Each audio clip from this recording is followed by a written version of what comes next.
A igreja de Santa Cruz do Saco ficava num alto, com vista para a estrada de chão e para a várzea onde o gado bebia quando o sol permitia. Era uma construção pequena, de cal branca, que descascava nas quinas, mas era o único lugar sagrado num raio de 3 léguas.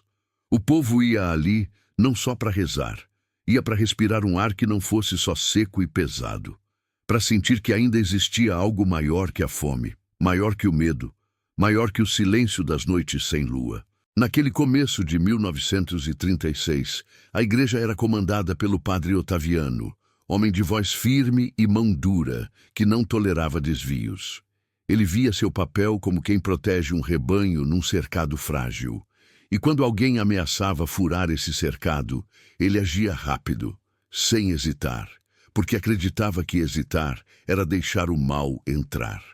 O que ele não imaginava era que, ao expulsar uma mulher da igreja, estava abrindo uma porta muito maior, e que Lampião, um dia, ia atravessar ela. Dona Quitéria era beata, não daquelas que rezam baixinho e somem no fim da missa. Era beata de corpo inteiro, de reza cantada, de lágrima grossa, de promessa cumprida mesmo que doesse. Tinha uns 60 anos, talvez mais, e morava sozinha numa casa de taipa no fim da rua, com uma imagem de Nossa Senhora das Dores no canto e um crucifixo na parede que ela mesma entalhara na madeira.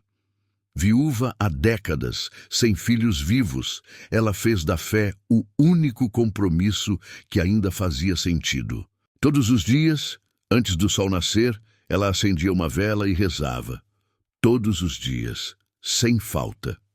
E todos os domingos chegava cedo na igreja, pegava o banco da frente e ficava ali, quieta, de mãos entrelaçadas, esperando o padre abrir a porta do sacrário e começar a cerimônia. O povo respeitava ela. Alguns tinham até um pouco de medo, porque Quitéria não pedia bênção para qualquer coisa. Quando ela pedia, o pedido vinha de um lugar fundo. E quando ela condenava alguma coisa, a condenação também vinha desse lugar. Ela não falava por falar, falava porque sentia, e o que ela sentia, naquele tempo, estava começando a incomodar. A vida de Quitéria não tinha sido fácil, nunca foi.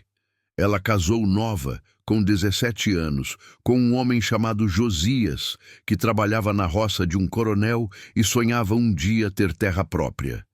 Tiveram 5 filhos. 3 morreram antes de completar 1 ano. Os outros 2 cresceram, mas a vida no sertão cobra caro. O mais velho, Pedro, morreu de tifo aos 22. A mais nova, Maria, morreu no parto do primeiro filho, que também não sobreviveu. Josias durou até os 50, quando o coração dele parou no meio da roça, debaixo do sol que não perdoava. Quitéria enterrou todos, um por um. E cada vez que enterrava, rezava mais. Porque era o único jeito de não enlouquecer, de não se perguntar por que Deus levava tudo, de não gritar para o céu que aquilo não era justo. Ela conhecia a injustiça de perto, sabia o que era ver homem poderoso tomar terra de gente pobre e ninguém fazer nada. Sabia o que era ver polícia bater em trabalhador porque ele pediu pagamento. Sabia o que era fome, doença, desamparo, e sabia também que, na maioria das vezes, quem mais sofria era quem menos tinha culpa. Por isso, quando o nome de Lampião começou a soar diferente no sertão, ela prestou atenção. Não porque gostasse de violência. Quitéria odiava a violência, mas porque via nele algo que não via mais em ninguém. Alguém que não se curvava. Alguém que, mesmo errado, ainda lutava. O sertão mudava devagar, mas mudava. A polícia tinha ficado mais violenta. Os volantes andavam pelas estradas com carta branca para matar. Não importava se era jagunço, cangaceiro ou só um pobre coitado que passou no lugar errado. A ordem era limpar. E limpar, ali, significava sangue. As histórias corriam de boca em boca. Famílias inteiras mortas porque um parente distante tinha dado comida a um homem armado. Casas queimadas porque alguém foi visto conversando com um cangaceiro. mulheres violentadas na frente dos maridos para forçar confissão que nem existia, crianças deixadas órfãs, largadas na estrada, sem ninguém para buscar. O medo não era mais só de seca ou de fome. Era de homem fardado, de homem que dizia servir a lei, mas que agia como quem não temia Deus nem diabo. E foi aí que o nome de Lampião começou a soar diferente. Ele não era mais só um bandido, era o único que enfrentava esses homens, o único que não baixava a cabeça, o único que, mesmo sem promessa de proteção divina, ainda mantinha os olhos abertos na escuridão. E Quitéria começou a rezar por ele. No começo ela rezava baixinho, em casa, sozinha. Pedia proteção para ele, pedia força, pedia que Deus guiasse os passos dele longe da morte, não porque achasse Lampião um santo. Ela sabia que ele não era. Sabia que ele matava, roubava, cobrava, mas sabia também que muitos dos que ele matava eram homens que mereciam. Coronéis e soldados que tinham sangue nas mãos. Traidores que vendiam o próprio povo por dinheiro. Quitéria não justificava a violência, mas entendia a raiva e achava que, se Deus era mesmo justo, ele também entendia.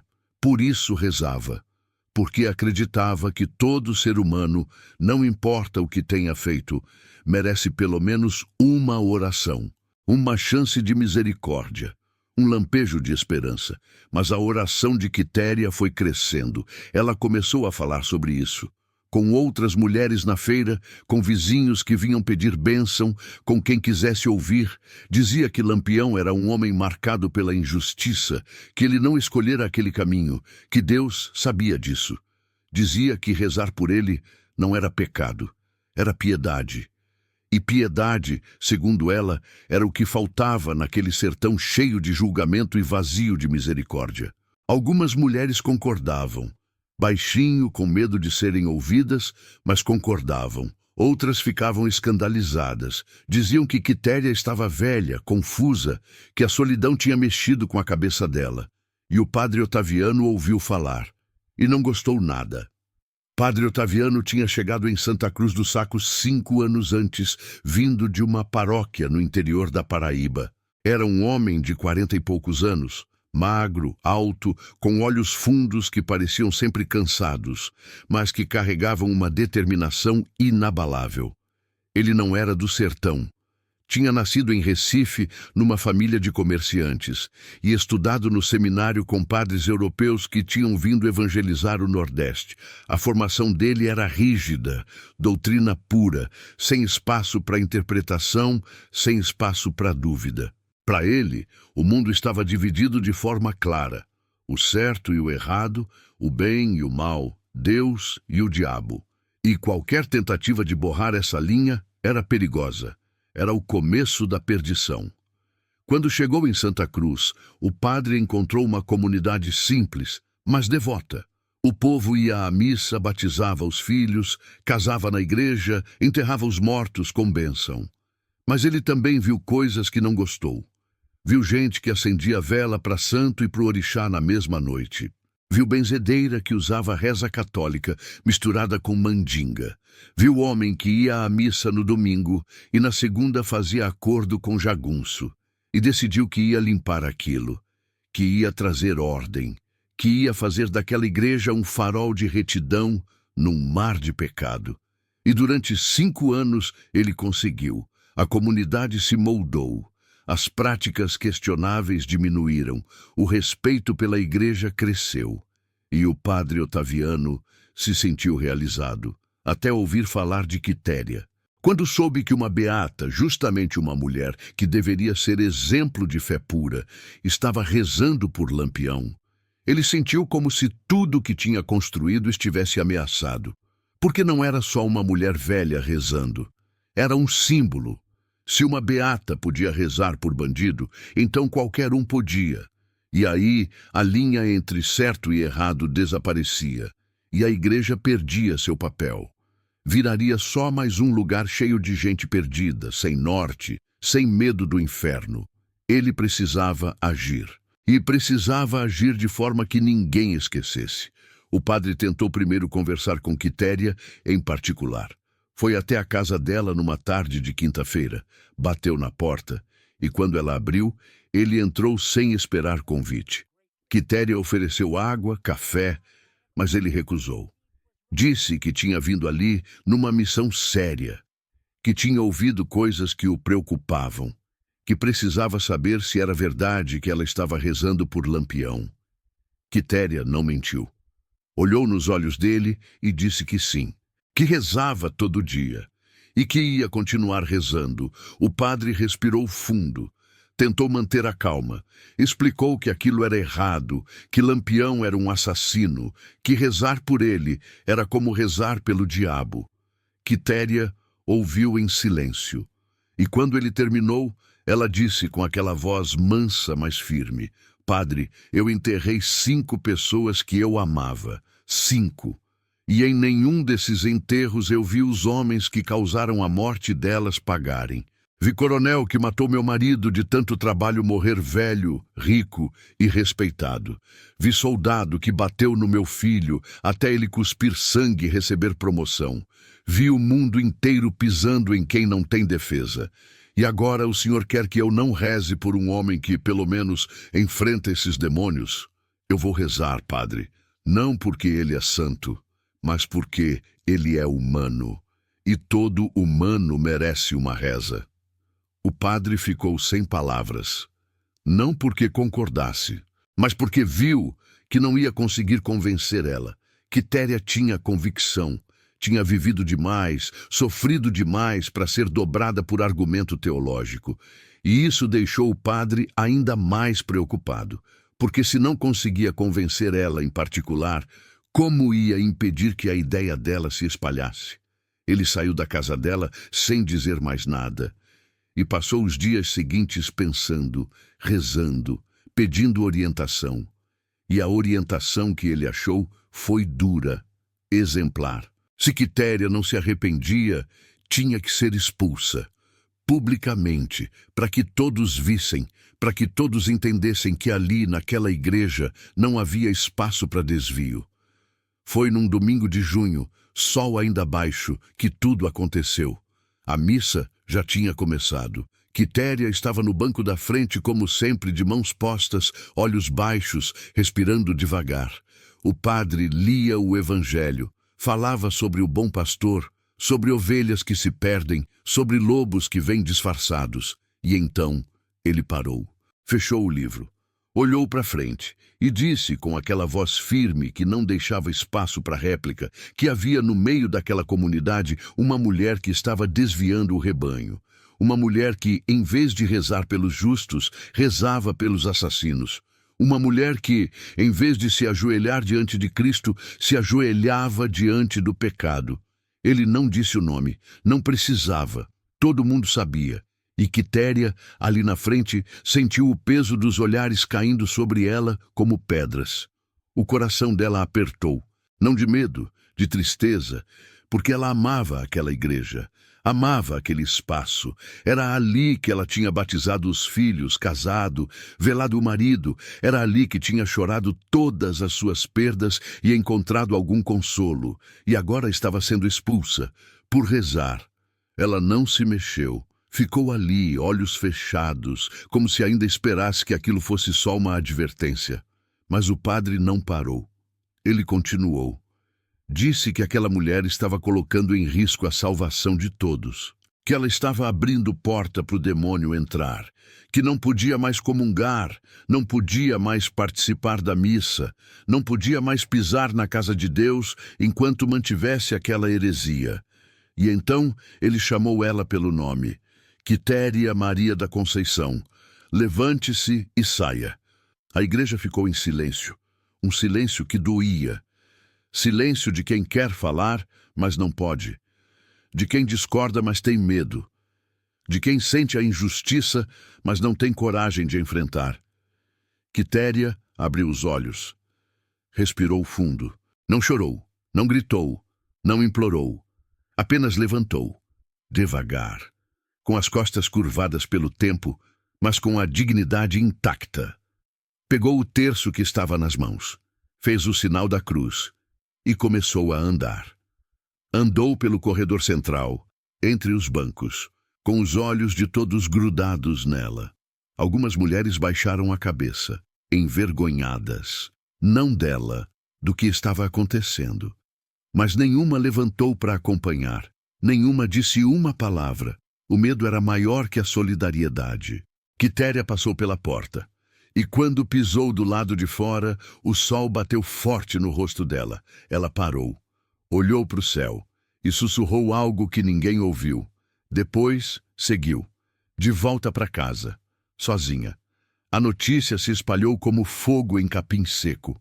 Dona Quitéria tinha sido expulsa da igreja. A beata que todo mundo respeitava, que rezava todo dia, que nunca faltou uma missa, que acudia doente, que consolava viúva, que benzeu metade das crianças do povoado, tinha sido banida por causa de Lampião. Alguns acharam certo. Disseram que o padre fez o que tinha que fazer, que não dá para misturar reza com bandidagem, que igreja é lugar de Deus e Lampião estava longe de Deus. Outros ficaram incomodados, não porque defendessem Lampião. A maioria ali tinha medo dele, mas porque sentiam que tinha algo errado em expulsar uma mulher daquele jeito, em humilhar ela na frente de todos, em tratar fé como se fosse um clube com regras escritas em pedra e entrada controlada, em tirar da mulher o único consolo que ela ainda tinha na vida.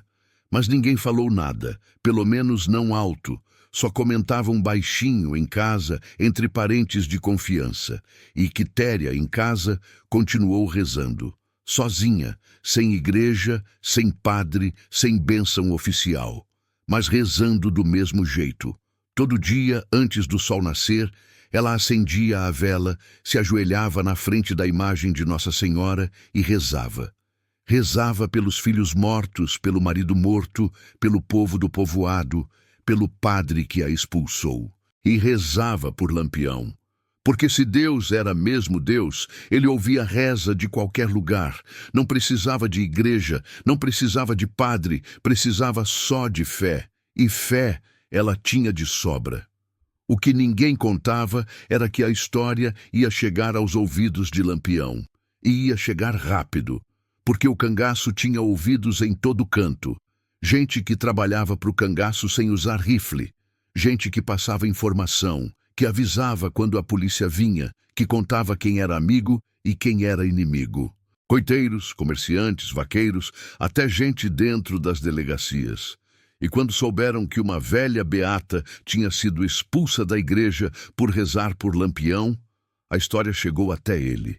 E ele quis saber mais. Lampião estava acampado perto do riacho do navio, a umas 2 léguas de Santa Cruz. O bando descansava depois de um tiroteio que tinha durado a noite toda contra um grupo de volantes que tinha tentado emboscá-los. Homens cansados, alguns feridos, outros só quietos, pensando em casa, em comida quente, em sono sem pesadelo. Lampião não dormia bem fazia semanas. Tinha pressão de todos os lados. O governador de Pernambuco tinha colocado preço alto na cabeça dele. A polícia da Bahia, de Sergipe, de Alagoas, todas queriam ele morto, e dentro do próprio bando ele sentia o cansaço.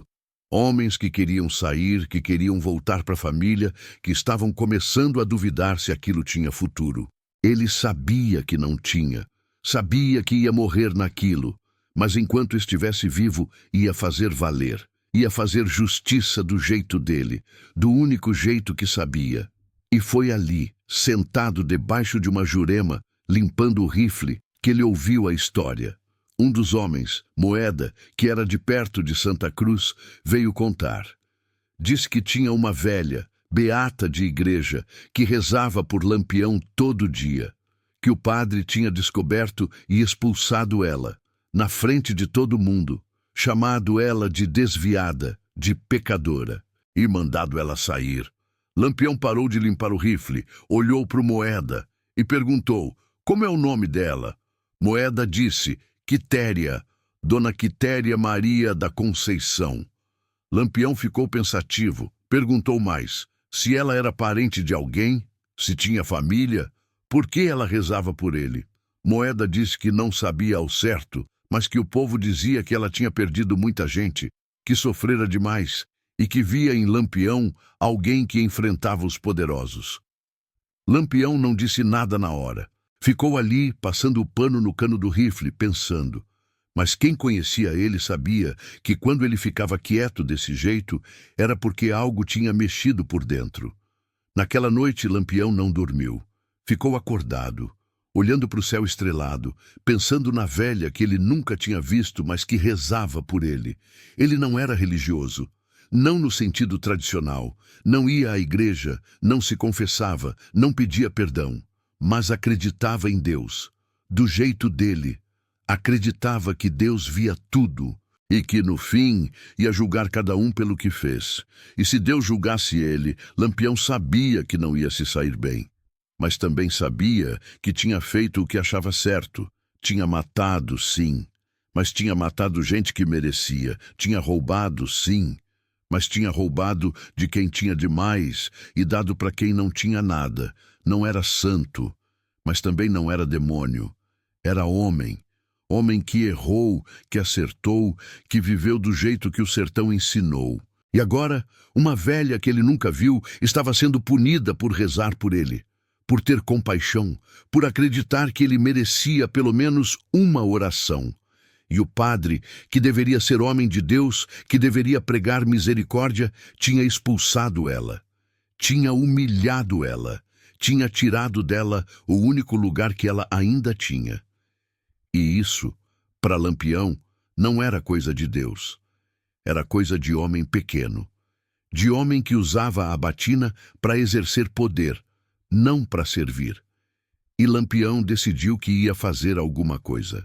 Não porque quisesse se vingar, mas porque achava que tinha obrigação. Obrigação de defender quem o defendeu, mesmo que fosse só com uma reza. No dia seguinte, ele chamou Moeda e mais 4 homens.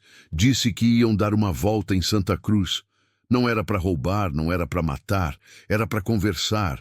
Os homens estranharam. Lampião não era de conversar com padre, mas não questionaram.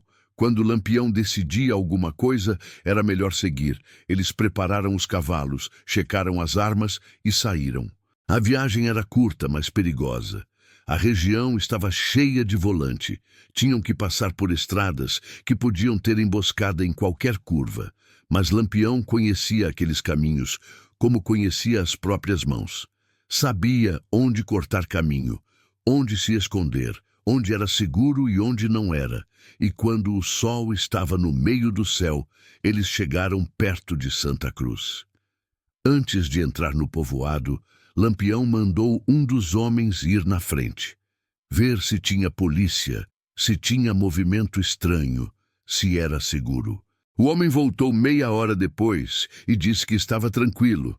Só o povo normal, nenhum soldado à vista. Lampião acenou com a cabeça e disse: "Vamos devagar, não quero assustar ninguém, só quero conversar."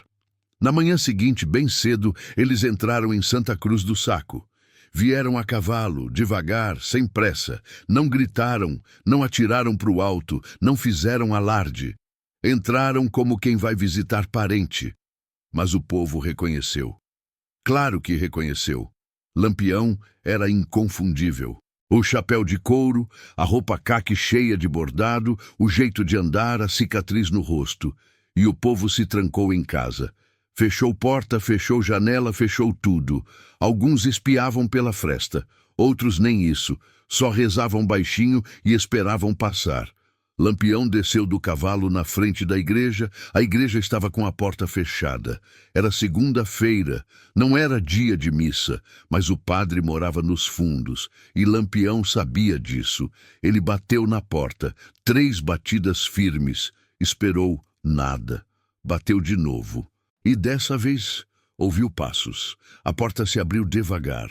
E o padre Otaviano apareceu. Estava de batina, mas com o rosto pálido, suado. Os olhos dele encontraram os de Lampião. E o padre sentiu o medo subir pela espinha. Lampião tirou o chapéu, bateu a poeira da roupa e disse com aquela voz calma que ele usava quando não queria brigar: "Bom dia, padre. Vim conversar."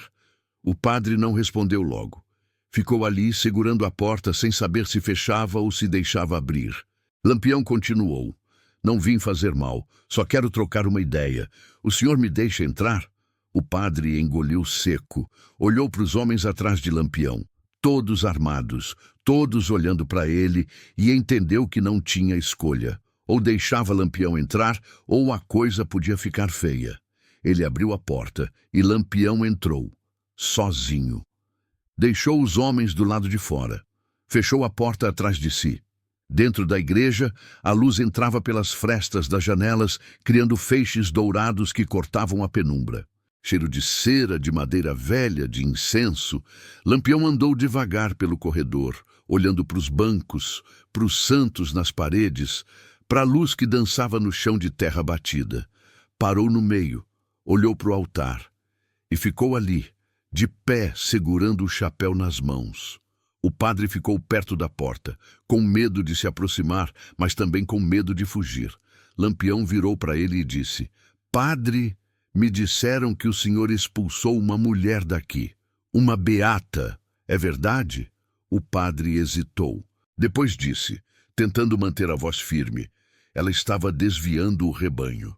Rezar por bandido é pecado." Lampião deu um passo à frente, não ameaçador, só firme, e perguntou: "E rezar pelos homens que matam família inteira? Pelos que queimam casa com criança dentro? Pelos que estupram mulher porque o marido não pagou imposto? Isso também é pecado? Ou só quando é pobre que mata rico?" O padre ficou calado. Lampião continuou, a voz ainda calma, mas carregada de algo que o padre não conseguia identificar se era raiva ou tristeza. "Eu não vim aqui para me defender, padre. Não preciso. Eu sei o que eu sou. Sei que matei. Sei que roubei. Sei que vou para o inferno, se é que o inferno existe. Mas aquela mulher não fez nada de errado. Ela rezou. Só isso. Rezou porque tem coração, porque acredita que todo ser humano merece uma oração. E o Senhor tirou dela o único lugar que ela tinha, o único consolo. Isso não é coisa de padre. É coisa de covarde." O silêncio que caiu dentro daquela igreja era pesado como chumbo. O padre queria responder, queria dizer que estava certo, que a doutrina era clara, que não podia abrir exceção. Mas as palavras não saíam, porque no fundo ele sabia que tinha errado. Não no julgamento sobre Lampião. Lampião era bandido mesmo, mas no julgamento sobre Quitéria. Ele tinha usado ela para fazer exemplo, para mostrar autoridade. E nisso tinha esquecido da misericórdia. Tinha esquecido que Jesus, o Cristo que ele dizia seguir, comia com publicanos e pecadores, que perdoava prostitutas e ladrões, que dizia que quem nunca pecou que atirasse a primeira pedra. E ele tinha atirado com força e tinha acertado uma mulher que só queria rezar. Lampião deu mais um passo. Agora estava perto. Disse, olhando fundo nos olhos do padre: "Eu quero que o senhor vá na casa dela, peça desculpa e diga que ela pode voltar." O padre olhou nos olhos dele. Viu raiva, sim, mas viu também uma coisa que ele não esperava ver: dor. Lampião continuou, a voz mais baixa agora, quase um sussurro: "Não estou pedindo para o senhor me absolver, padre. Não quero isso, não preciso. Mas ela merece. Ela não é bandida, não é pecadora. É só uma mulher velha que acredita que todo mundo merece uma reza. Até eu. E se o senhor não deixa ela rezar, então essa igreja aqui não é de Deus. É só uma casa vazia, cheia de regra e medo." O padre baixou os olhos. Sentiu as pernas tremerem, não de medo físico, mas de medo de estar errado, de ter falhado, de ter usado o nome de Deus para justificar orgulho próprio. Ele respirou fundo, e depois de um tempo que pareceu eterno, ele acenou com a cabeça. Lampião colocou o chapéu de volta, deu as costas, andou até a porta, e antes de sair, virou para trás e disse, com aquela voz firme que não deixava dúvida: "Se o senhor não fizer isso, eu volto. E aí, não venho conversar." Ele saiu. Montou no cavalo, E os homens seguiram ele. Saíram do povoado da mesma forma que entraram, devagar, sem pressa. E o povo, que tinha visto tudo de longe, ficou sem entender. Lampião tinha entrado na igreja e não tinha matado ninguém, não tinha roubado nada. Tinha só conversado.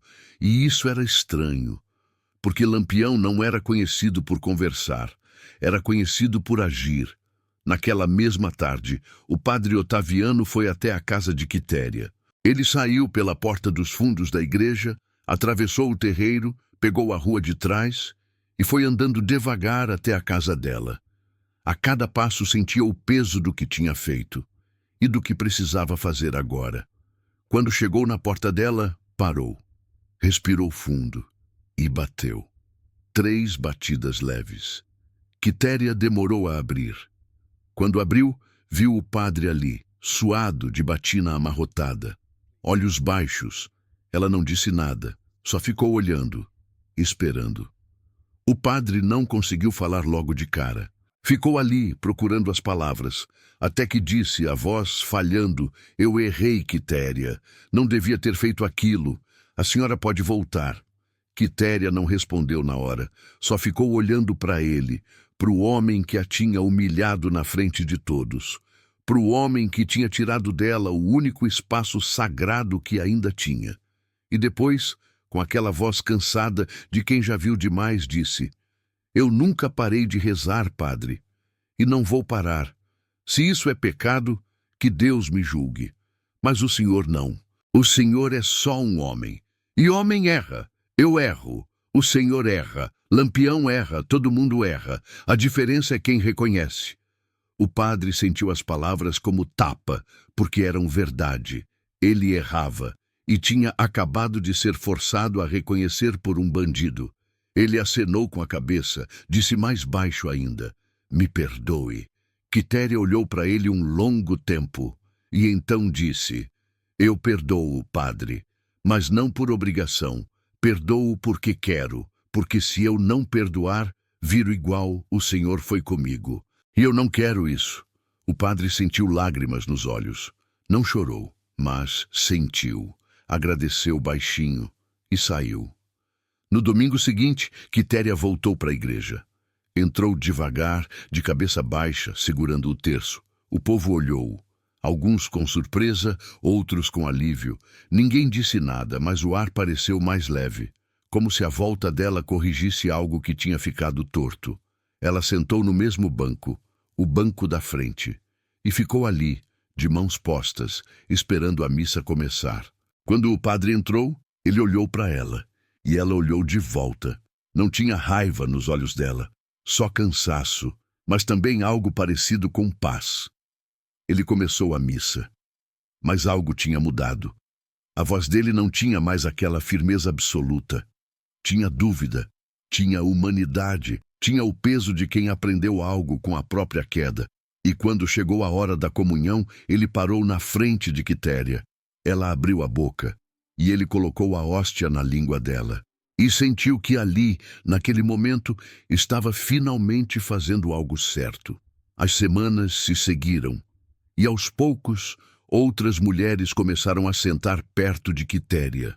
Não todas, mas algumas, as que tinham baixado a cabeça, envergonhadas naquele domingo da expulsão, as que queriam mostrar, mesmo que só com a presença, que tinham estado erradas em não defender ela.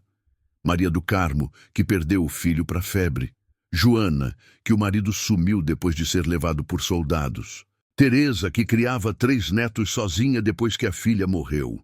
Mulheres que conheciam dor, que sabiam o que era perder e que entendiam por que Quitéria rezava por quem rezava.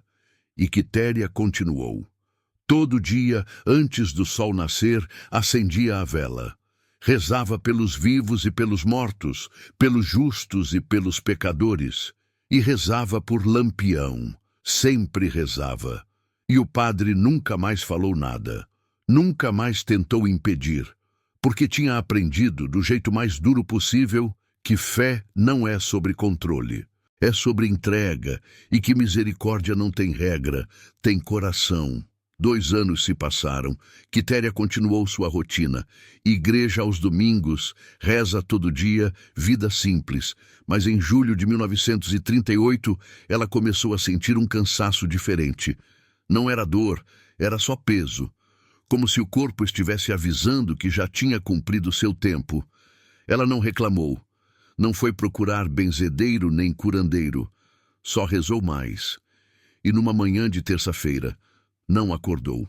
Maria do Carmo foi levar café para ela, como fazia toda semana, e encontrou Quitéria na cama, de mãos entrelaçadas no terço, olhos fechados, rosto em paz.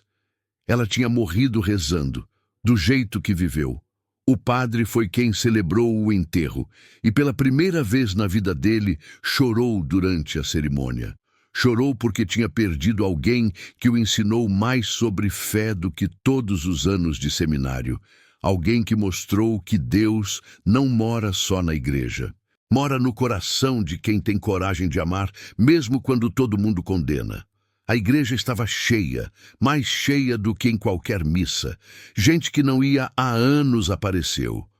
Porque Quitéria tinha marcado, não pelo que dizia, pelo que fazia, pelo que acreditava.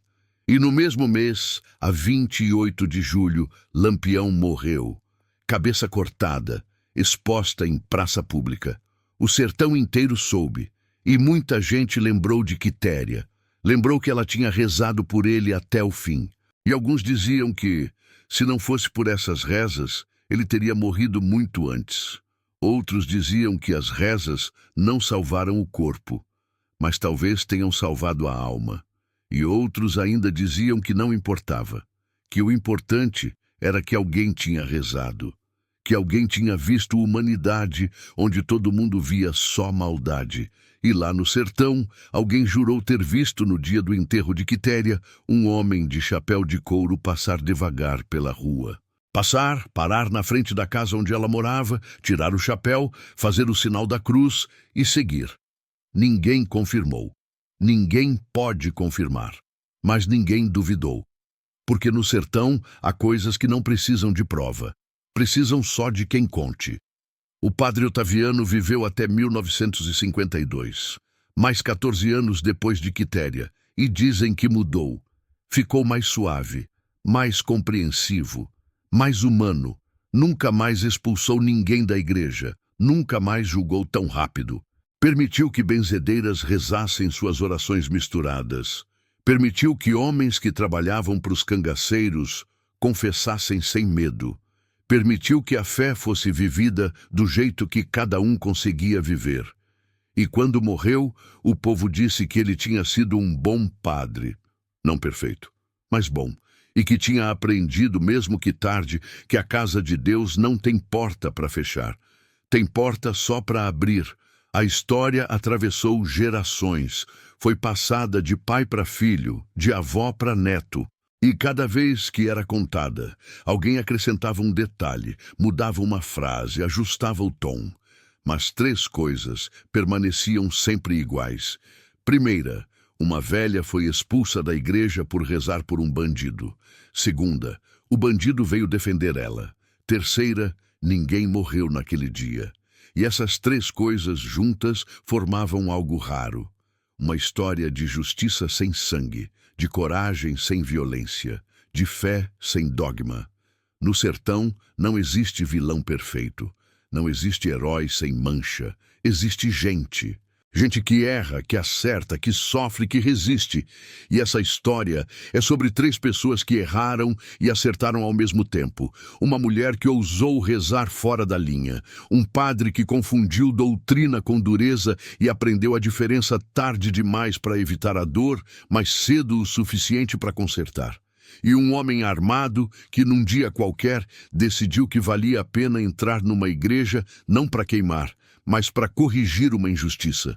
Lampião morreu com a mão no rifle. Quitéria morreu com a mão no terço. O padre Otaviano morreu com a consciência mais leve do que quando começou. Cada um seguiu seu caminho. Mas naquele dia de junho de 1936, dentro daquela igreja pequena, num povoado esquecido no meio do nada, os 3 se cruzaram.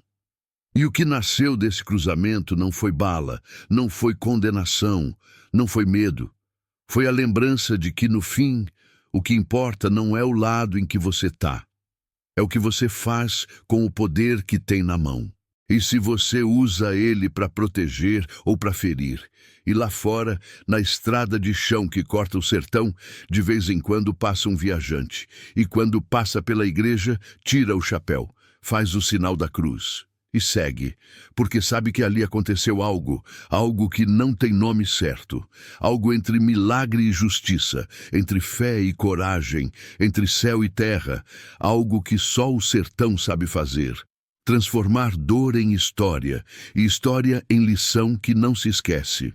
Essa história chegou até aqui do jeito que o sertão guarda suas histórias, não em papel, não em cartório, na voz de quem viveu, de quem ouviu, de quem passou adiante. Pode ter acontecido exatamente assim, pode ter acontecido parecido, pode ser só a forma que o povo encontrou de dizer uma verdade maior que os fatos. No sertão, o que importa não é se aconteceu, é se podia ter acontecido. E essa história com certeza podia. Se você sabe de algum caso parecido, conte aqui nos comentários. Vamos deixar a memória de Lampião viva. Fiquem com Deus e até o próximo caso.